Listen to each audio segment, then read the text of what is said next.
Welcome to Freya's Fairy Tales. We believe fairy tales are both stories we enjoyed as children and something that we can achieve ourselves.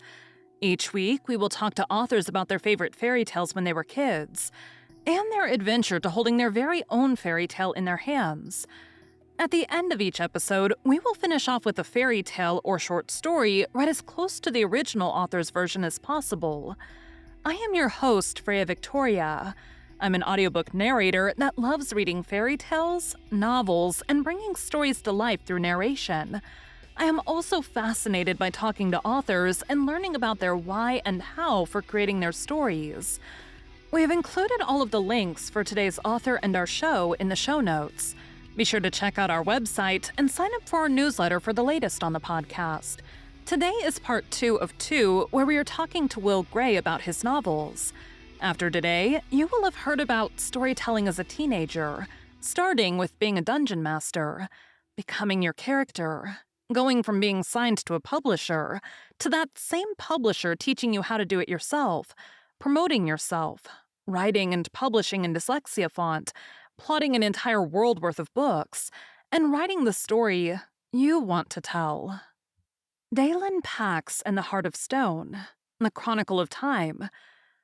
Last time Dalen was alone, but this time Becky, Ben, and the brothers Adam and Travis have come with him to seek out a way to save their friend David, who was attacked by a dagger containing a terrible curse.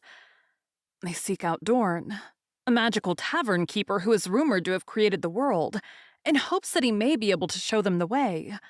Once they arrive in Venger City, they quickly learn that the city knows them well as saviors from the distant past. Dorn tells them the answers they seek are 2,000 years in the past, and if they're going to save their friend and fulfill their destinies, they will have to seek out the Pillar of Time.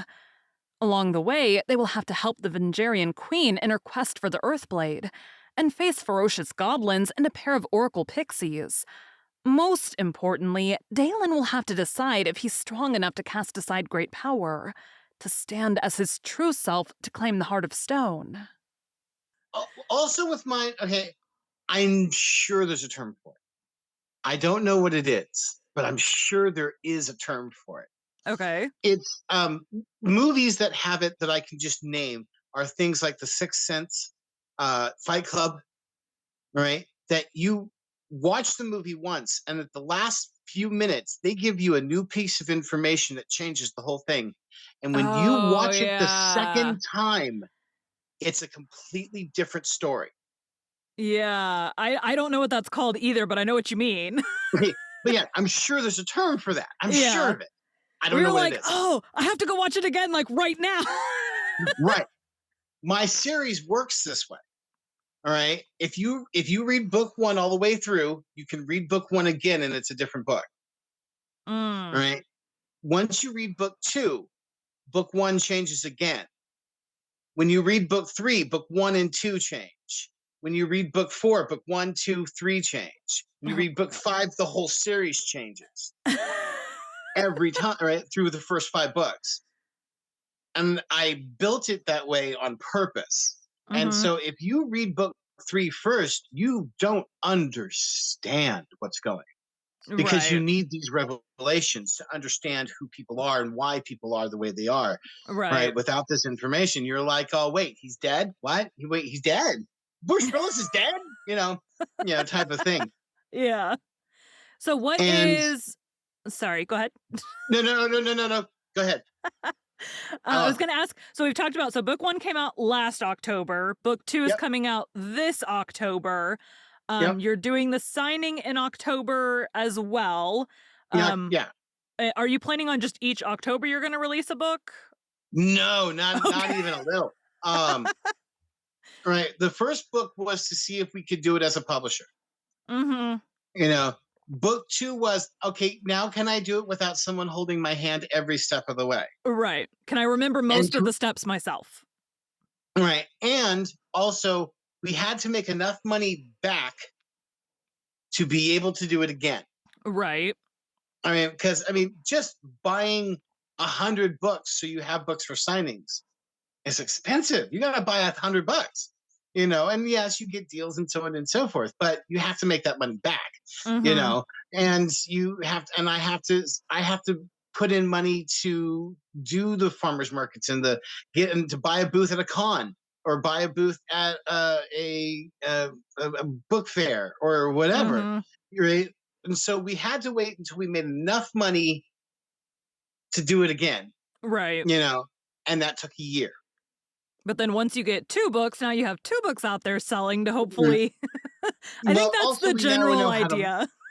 we now know how to market better. The first Mhm. book had 0 ARC readers. All right. Okay. I wrote the book, I put it out. All right. This one, we had time to have a couple people beta read it. All right. I have like 15 ARC readers and so on and so forth. And we believe that we can put out book 3 in 6 months. Okay. All right. Our goal in the end is to be able to put them out once a quarter. So once every Okay. 3 months. Okay. All right. That's goals for the business eventually is Right. to be able to put a book out every 3 months.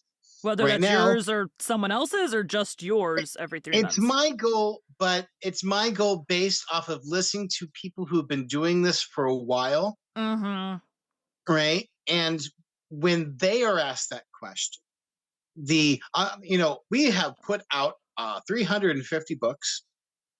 100 of them are mine, but I am a indie publisher who Mhm. has 300 books under their belt. And after doing it for this long and learning the success rate, if you're going to put out a series, you should be able to be and prepared to put out that series every 3 months. Type of information. Mhm. And overall, this is the echo that comes back at me. I put out the echo to the community, to anyone I can talk to. The echo I get back eventually is when we're up and running and we got this. We're right. We are now. I'm now not just an author, but I am also the CEO of this publishing company. That's what we're doing. Our Mhm. goal is to try to hit a book every 3 months. But not just mine. That's the whole point. Right. Yeah. All right. Well, I was thinking, I was like, man, for you, so like I know my husband who's dyslexic who's writing, like he writes very slow because he's dyslexic and he goes back and he edits it all the time to make sure that he's like it makes sense. And so he's having, his iPad read it back to him and like doing all of these things that are not things that I have to do because I'm not dyslexic. And so like it's a whole different process. So I'm like thinking with like you being dyslexic, I'm like, how are you gonna ramp that up for your own books that fast? Well, the first answer is I have all 7 books of my first series written.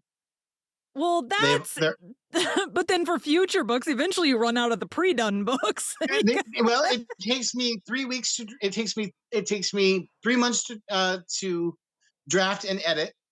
Mhm.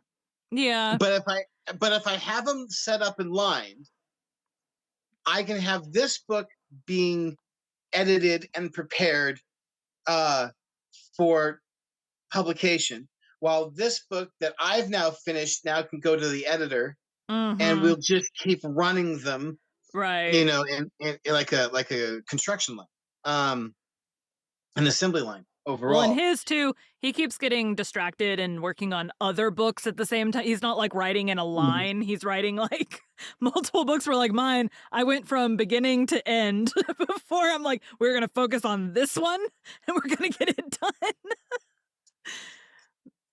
I wrote the first 5 books, and I got down to basically I was writing 2 chapters a week. Done. You know, and after 5, my sister, who is my continuity editor, Mhm. I read her the chapters because I do a lot of time travel.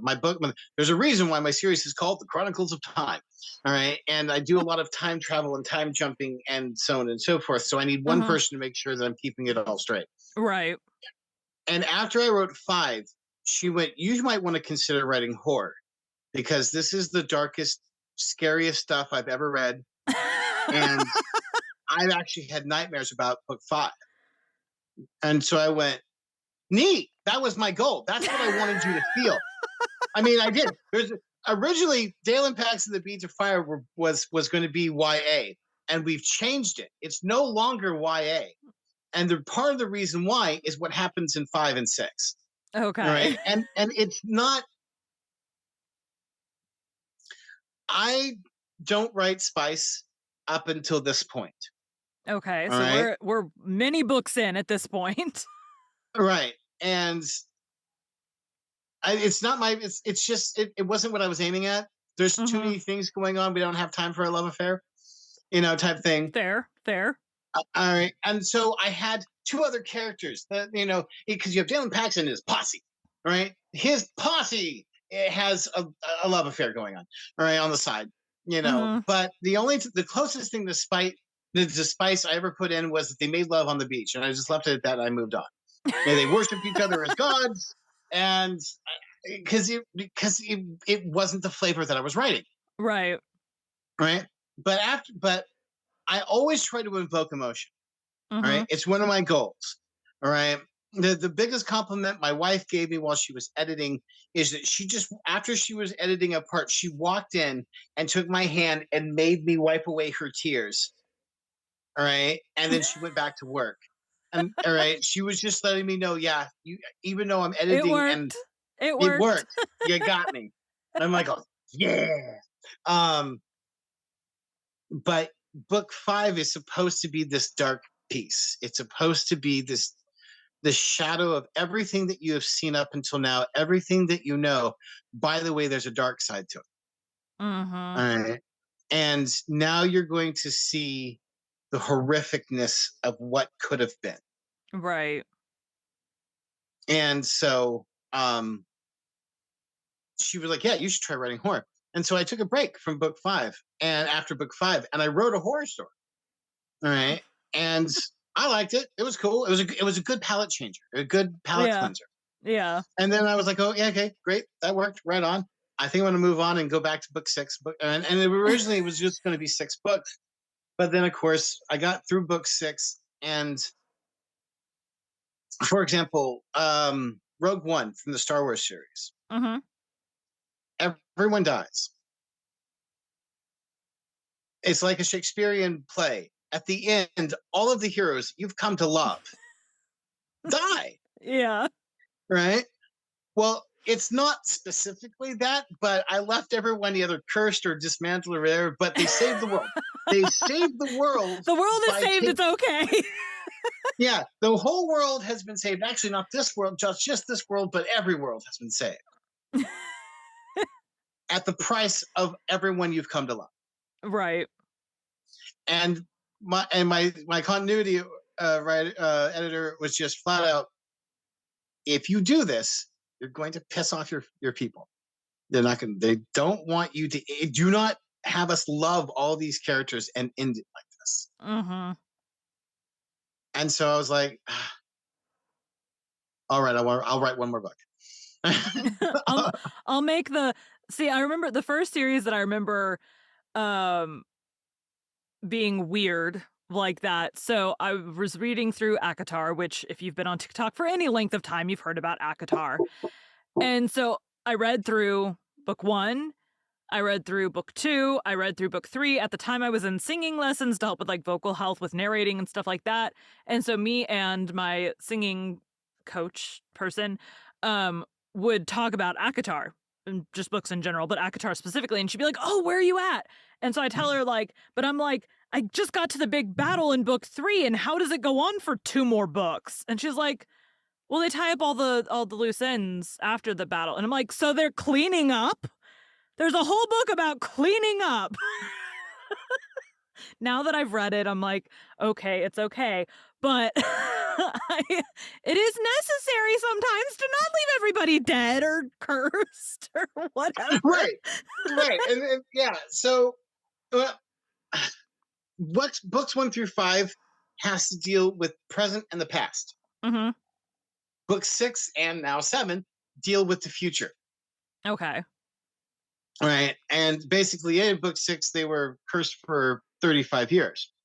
For points being, instead of forever, but in 35 years, there's going to be people who come save you. Mhm. All right. And then book 7 is 35 years later. All right. Okay. And you get a new cast of people who are coming to save the old cast. Right. All right. And they do. And then the camera switches back to the old cast, and the new cast Goes away. Goes away, for points being, goes back to what they were doing. But it's 35 years in the future. Mm-hmm. Now, I'm preset. I actually have something like 20 books set up and prepared to write for this world. Mm-hmm. All right. And so the next 7 books at Book of Seven happens during 6. Okay. All right. During book 6. The entire 7-book series happens in that time because basically it's 6 books that are the backstory of these 6 individuals. And the 7th book is them coming together as a team. Mm-hmm. All right. And then there's going to be a trilogy that has to deal with this girl going from 15 to 45. Okay. During which time these years are passing. Mm-hmm. And then the next series starts with the people from 7 coming back from 7. Mm. And then the series continues on. Mm-hmm. All right. But it's 10 books down the road. Right. But that's because I had to jump 35 years in the future for book 7 to get this through. Right. All right. So I can end this. But the cool thing now is instead of a lot of this book has to do with surprises. It has to do with, oh my God, there's no way. Oh, what? What? And that's the reason why the books change from book to book to book to book, is you find these revelations. Mm-hmm. The next series is going to be, you already know what happens. You already saw it happen in book 7. You know what's going to take place. Mm-hmm. Now you get to watch it develop. I make one reference to these kind of clockwork spiders, all right, during book 7. And then 6 books later, you get to meet a guy who's trying to figure out how to make clockwork spiders. And you're like, oh, that's the guy. All right. That's going to be the guy eventually. And so it's the reverse effect, Mm-hmm. which I'm hoping will work well. We'll have to see. I'm very unorthodox. I pissed off my editors so much in the beginning. My editor, I mean, not my editor, my narrator Mm-hmm. is not the main character. And he's not a floating head that never shows up. He's a character who eventually shows up, like in chapter 7. So he is telling the story of what they've all related to him when they meet him. Right. Well, he was there. He knows the story. It's like he's telling you the story of something that happened 500 years ago, for points being, or 50 years ago. But he's the one telling you the story, right? But he was there for part of it, right? So this floating head narrator, all right, halfway through the book starts using, who's all past tense. And then when we get to this one scene that he's in, that character, who also happens to be the narrator, is saying things as I and using present tense. Mm-hmm. But it's just the narrator quoting this character who happens to be him. Mm-hmm. But having a floating head narrator start using the phrase I for anything It's weird. is weird. I actually Yeah. had to write something called chapter 0, which is basically the prologue, which is, hi, I'm the narrator. My name is Will Gray. I'm going to be showing up in the story later. Here we go. Type of thing. Yeah. Just so you can expect it. Mm-hmm. I have the characters break what I call the 5th wall, not the 4th. They don't turn and talk to the reader. They turn and talk to the narrator. Because my book involves genies. Okay. All right. A gen is, okay, a genie is an enslaved gen. They're trapped. They have the bracelets on. They can't make wishes for themselves. Mm-hmm. A gen is what they originally were. All right, Okay. before they were enslaved.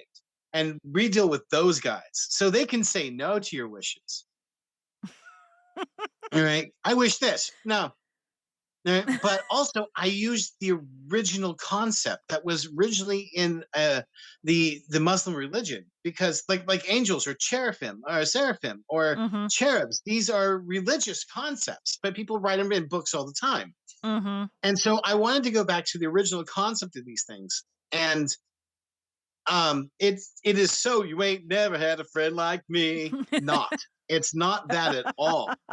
Right? They are considered neutral demons or neutral angels. They're Mm-hmm. if you put a sliding scale where on one side is positive, and that's an angel, and you slide the scale and it's negative, that's demon. And these things are what's known as divine beings. Negative are called demons, positive are called angels.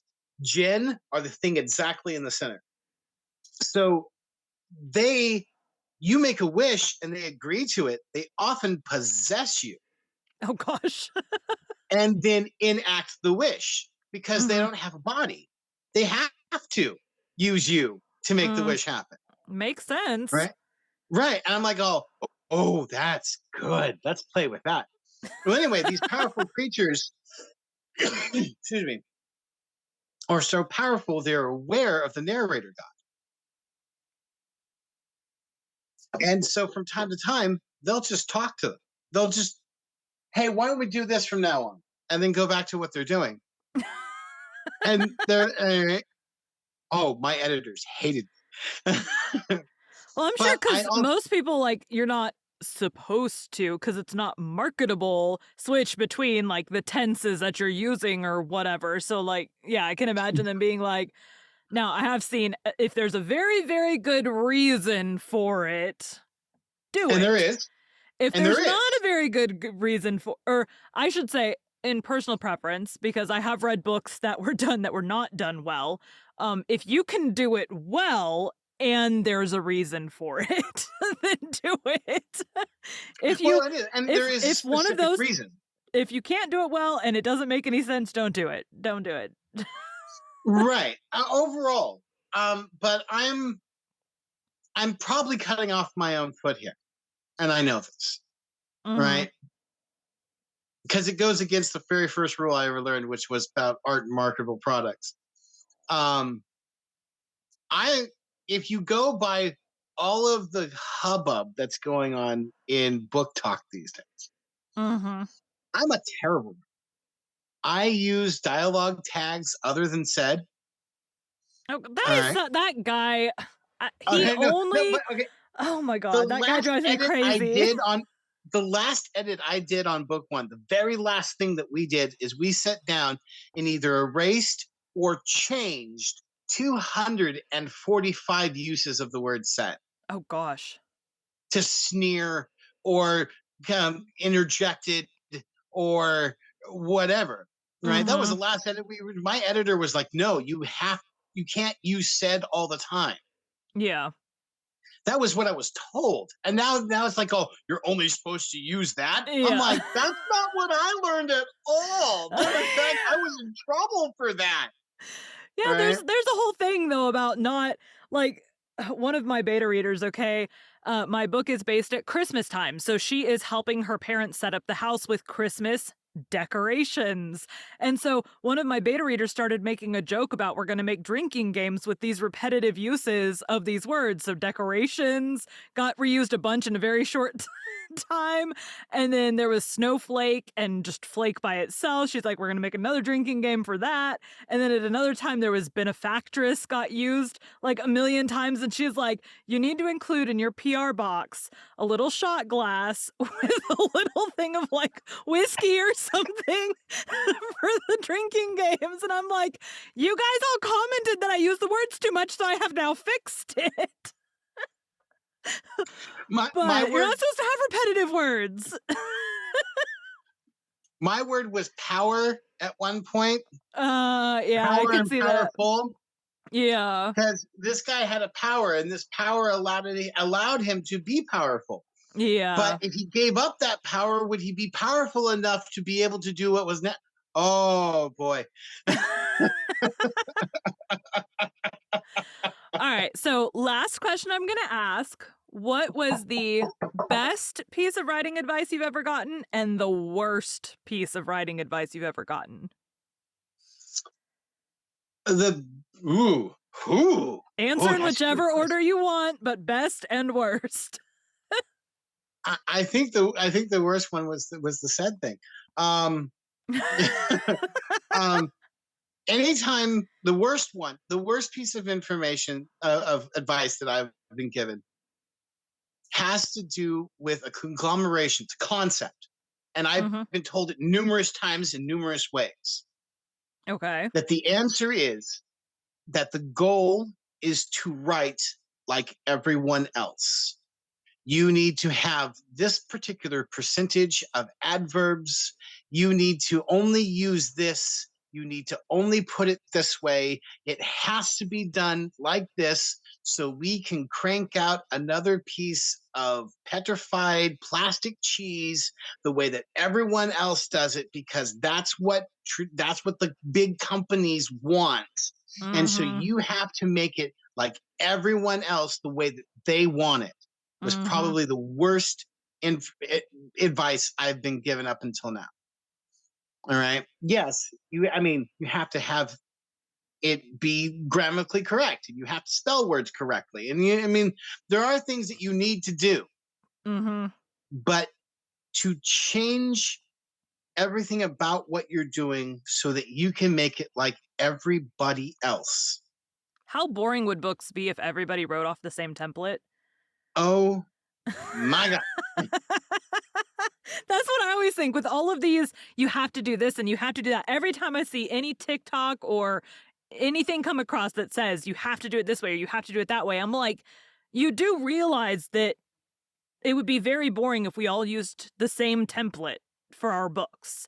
You have to have this at 20% and this at 30% and this at 40% and this at 50%. I'm like, if every book was written the same way, it would be boring because you know what? Some people like me, I will read pretty much anything that you put in front of me as long as I am in the mood for that genre right now. I will read it, I will probably enjoy it, and I will also forget what I read a day later, and then I can read it again if I so choose. Um, but you know what? I've read a wide range of things that were definitely not written like each other. Might there be a reason that I prefer some books over others? Yeah. Am I going to dissect it down to the percentage that the main plot points happened? No. Yeah, right. And I'm I not had gonna one write that editor. way. It sounds like that would Yeah, be I had one incredibly editor who limiting. was demanding it, and I had to move. I had to switch editors. Yeah, no. Yeah, they were telling me to the percentage, you are 14% over. It's like, I'm so sorry. Uh, yeah, I Yeah, no. the best advice though was that this story was entrusted to you, Mhm, and you are the only one who has the authority to say what it is. mhm. That's the best advice I've ever given. So yours are almost the exact opposites of each other, right? Based off Yeah, of a formula, or you write the story that was given to you. It's right. Now almost the look, exact I'm opposites of each other. right, and I'm willing to change stuff. The original version of Dalen Pax and the Beads of Fire, they were 13 years old. It was a coming of age story, Mhm. right? But as we moved along further and we saw what was going to be happening to these kids, I went, okay, we can't do this to children. Okay. All right. Yeah. And so I moved it to 17, 18 years old, the next phase of of age, but you're Mhm. now more of an adult. Right. All right. Originally, the characters were very whitewashed. All right. And it wasn't because that was my goal. It had to do with these were actually based off of childhood friends who Mhm. just happened to be worked out that they were, you Yeah. know. And so on my third review of book one, I started changing nationalities a little bit Mhm. here and there. I was so hyper focused on what I was doing with the gen, which is they don't have a gender at all. Okay. That's because they're a non corporeal being. They don't have a body. Right. And so they don't have a gender. And in the end, the only gender that they have is how you perceive them. Mhm.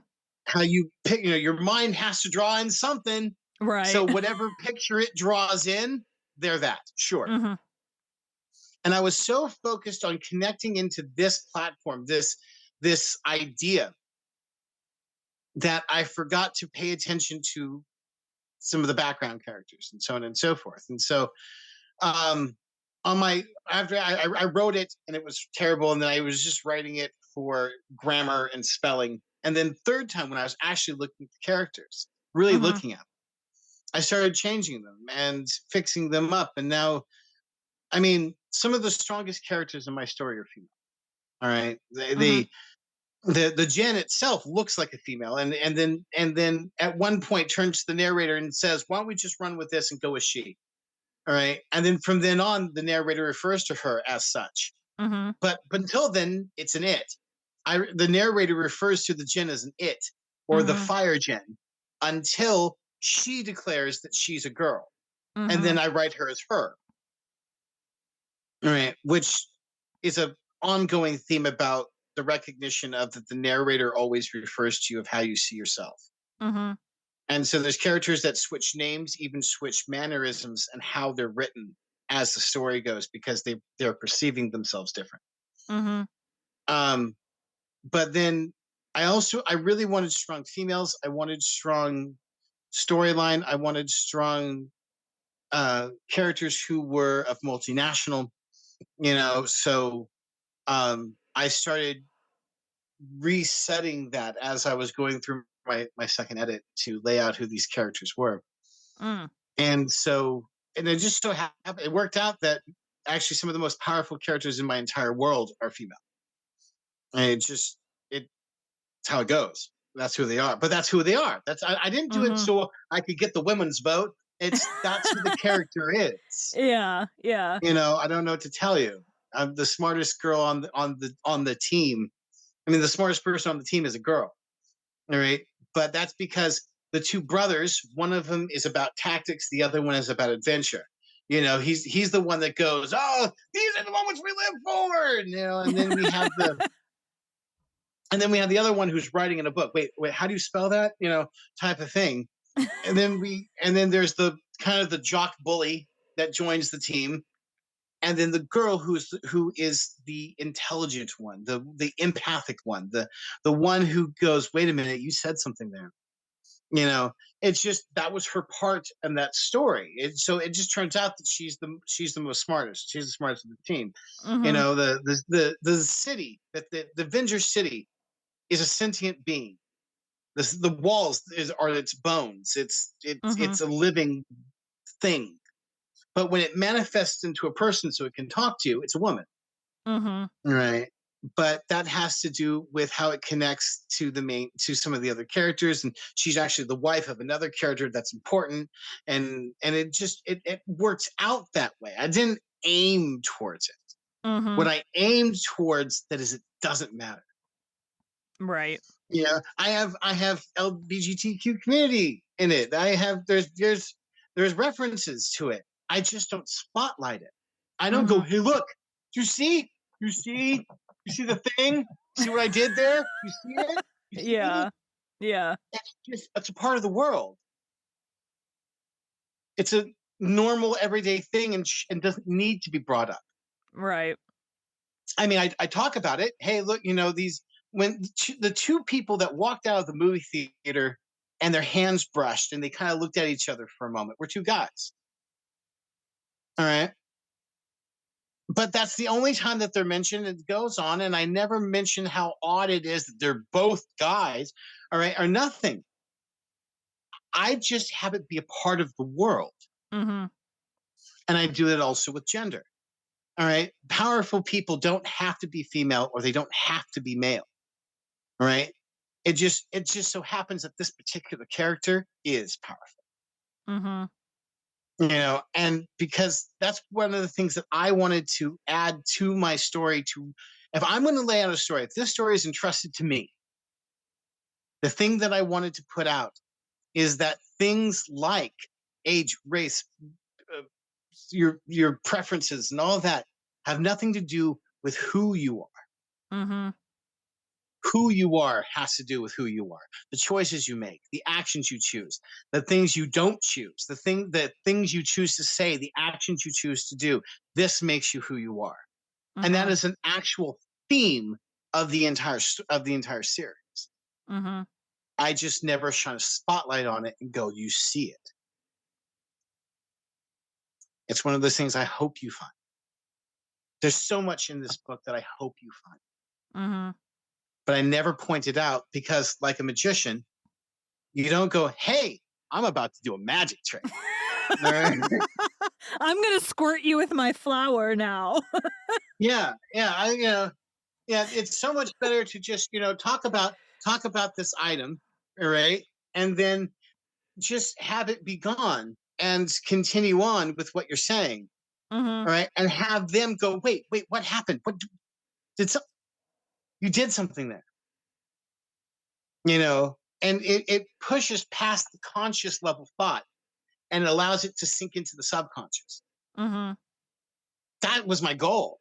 That's a lot of my goal for my writing is I put things out directly in front of you and go, you're not going to see this, not until book 3. Mm-hmm. And when book 3 happens, you're going to go, oh, and go back to book 1 and go, no, oh my God, it is that way. Yeah. All right. Well, you have a good rest of your Saturday. Yeah. Bye. You too. Thank you so much. Say hi to Alex. I will. All right. Bye-bye. Bye. As Will got older, he liked comic books. He compared them to the Hercules and Perseus of today. Today we'll be reading How Perseus Avenged Danae. In Greek mythology, Perseus is the legendary founder of the Persid dynasty. He was, alongside Cadmus and Bellerophon, the greatest Greek hero and slayer of monsters before the days of Hercules. He beheaded the Gorgon Medusa for Polydectes and saved Andromeda from the sea monster Cetus. He was the son of Zeus and the mortal Danae, as well as the half-brother and great-grandfather of Hercules. As they were both children of Zeus, and Hercules' mother was descended from Perseus. Don't forget we're reading Les Morts d'Arthur, the story of King Arthur and of his noble knights of the Round Table on our Patreon. You can find the link in the show notes. We're going to start out this story with an apology about any pronunciations because these names are all really hard. How Perseus Avenged Danae. With a steady south wind behind them, they sailed to Seriphos, and landed and brought their wealth ashore and went to the house of Dictys. They found him lonely and sorrowful, for his wife had died, and his brother King Polydectes had taken Danae and set her to grind corn in his house among his slave women. When Perseus heard that word, he asked, "Where is King Polydectes?" "It is his birthday, and he holds his feast among the princes," said Dictys. "Then bring me," said Perseus, "the worst of old clothes that any servant of your house can borrow from a beggar man, if there be a beggar man in the town." Such a man there was. He came limping through the door of the courtyard and up to the threshold of the house, where he sat whining and asking for alms. I gave him food and wine, and Perseus cried, "New clothes for old father I will give you, and new shoes for old." The beggar could not believe his ears, but he was taken to the baths and washed, and new clothes were given to him, while Perseus clad himself in the beggar's rags. And Dictys took charge of the winged shoon of Hermes, and the sword Herpe, and the burnished shield of Athene. Then Perseus cast dust and wood ashes on his hair, till it looked foul and gray, and placed the goatskin covering and the Gorgon's head in his wallet. And with the beggar's staff in his hand, he limped to the palace of Polydectes. On the threshold he sat down like a beggar, and Polydectes saw him and cried to his servants, "Bring in that man. Is it not the day of my feast? Surely all are welcome." Perseus was led in, looking humbly at the ground, and was brought before the king. "What news, thou beggar man?" said the king. "Such news as was to be looked for," whined Perseus. "Behold, I am he who brought no present to the king's feast. 7 long years agone, and now I come back, tired and hungry to ask his grace." "By the splendor of Zeus," cried Polydectes, "it is none but the beggar brat who bragged that he would fetch me such a treasure as lies in no king's chamber. The beggar brat is a beggar man. How time and travel have tamed him. Oh, one of you run and fetch his mother who's grinding at the mill that she may welcome her son. A servant ran from the hall, and the chiefs of Seriphos mocked at Perseus. This is he who called us farmers and dealers in slaves. Verily, he would not fetch the price of an old cow in the slave market. Then they threw at him crusts of bread and bones of swine, but he stood silent. Then Danae was led in, clad in vile raiment, but looking like a queen, and the king cried, Go forward, woman! Look at that beggar man! Dost thou know thy son? She walked on, her head high, and Perseus whispered, Mother, stand thou beside me, and speak no word. My mother knows me not, or despises me, said Perseus. Yet poor as I am, I do not come empty-handed. In my wallet is a gift brought from very far away for my lord the king. He swung his wallet round in front of him. He took off the covering of goatskin, and he held the Gorgon's head on high, by the hair facing the king and the chiefs. In one moment they were all grey stones. All along the hall, and the chairs whereon they sat crashed under the weight of them, and they rolled on the hard clay floor. Perseus wrapped the head in the goatskin and shut it in the wallet carefully and cried, Mother, look round and see thy son in thine own revenge. Then Danae knew her son, by the sound of his voice, if not by her eyesight, and she wept for joy. So they too went to the house of Dictys, and Perseus was cleansed and clad in rich raiment. And Danae too was apparelled like a free woman and embraced Andromeda with great joy. Perseus made the good Dictys king of Seriphos, and he placed the winged shoes in the temple of Hermes with the sword Herpe and the Gorgon's head in its goatskin cover. But the polished shield he laid on the altar in the temple of Athene. Then he bade all who served in the temples come forth, both young and old, and he locked the doors, and he and Dictys watched all night, with the armed Cretans, the crew of his ship, that none might enter. Next day, Perseus alone went into the temple of Athene. It was as it had been, but the Gorgon's head and the polished shield were gone, and the winged shoon and the sword Herpe had vanished from the temple of Hermes. With Danae and Andromeda, Perseus sailed to Greece, where he learned that the sons of King Proteus had driven King Acrisius out of Argos, and that he had fled to Phthia in the north, where the ancestor of the great Achilles was king. Thither Perseus went to see his grandfather, and he found the young men holding games and sports in front of the palace. Perseus thought that his grandfather might love him better if he showed his strength in the games, which were open to strangers. So he entered and won the race, and the prize for leaping. And then came the throwing of the disc of bronze. Perseus threw a great cast far beyond the rest, but the disc swerved and fell among the crowd. Then Perseus was afraid and ran like the wind to the place where the disc fell. There lay an old man, smitten sorely by the disc, and men said that he had killed King Acrisius. Thus the word of the prophetess and the will of fate were fulfilled. Perseus went weeping to the king of Phthia and told him all the truth, and the king, who knew, as all Greece knew, how Acrisius had tried to drown his daughter and her child, believed the tale, and said that Perseus was guiltless. He and Danae and Andromeda dwelt for a year in Phthia with the king, and then Perseus with an army of Pelopsygians and Myrmidians marched south to Argos, and took the city and drove out his cousins, the sons of Proteus. There in Argos, Perseus with his mother and beautiful Andromeda dwelt long and happily, and he left the kingdom to his son when he died. Thank you for joining Freya's Fairy Tales. Be sure to come back next week for T.L. Combs' journey to holding her own fairy tale in her hands, and to hear one of her favorite fairy tales.